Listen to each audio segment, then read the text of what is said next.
अस्सलाम वालेकुम नाज़रीन। आज पाकिस्तान के इस्टेब्लिशमेंट की बनाई हुई जमात तहरीक इस्तेहकाम पाकिस्तान का जलसा था।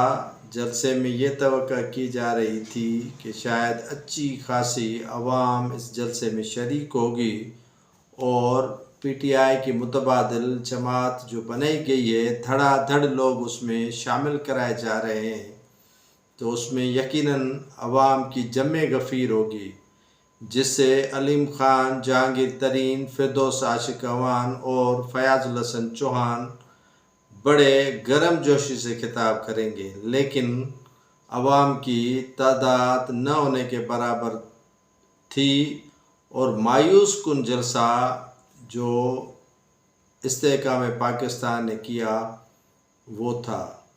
तहरीक इस्तेहकाम पाकिस्तान जो पीटीआई के कोख से जन्म लेकर अलग एक जमात बन चुकी है, लेकिन उसमें जितने ही अफराद शामिल कराए गए वो आज मजमा इकट्ठा करने में मुकम्मल तौर पर नाकाम रहे।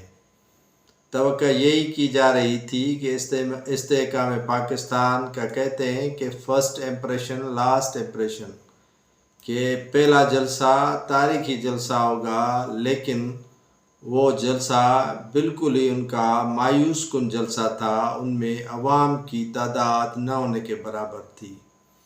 न वो जोश था, न वलवला था, न नौजवान थे, न यूथ थी और न ही कोई अच्छी खासी ख़वातीन की तादाद थी। अगर एक दो की ख़वातीन शरीक भी हुई तो उन्हें किराए पे लाया गया था।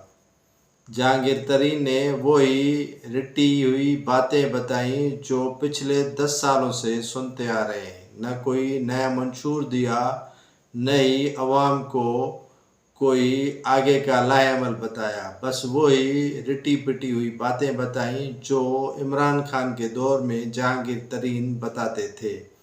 सारी मलबा और तनकीद का हदफ जेल में बंद पीटीआई के सरबराह इमरान खान थे कि उन्हें इक़्तिदार में लाया गया, लेकिन वो अवाम के काम नहीं आए। अब सोचना ये है कि अवाम के काम भी यही लोग आएंगे जो पीटीआई का हिस्सा थे और वजारतों का मज़ा लेने के बाद अब ये अवाम के बेहतरी का सोच रहे हैं। ये एक ख्वाब ही रहेगा और ये ख्वाब कभी साबित नहीं होगा।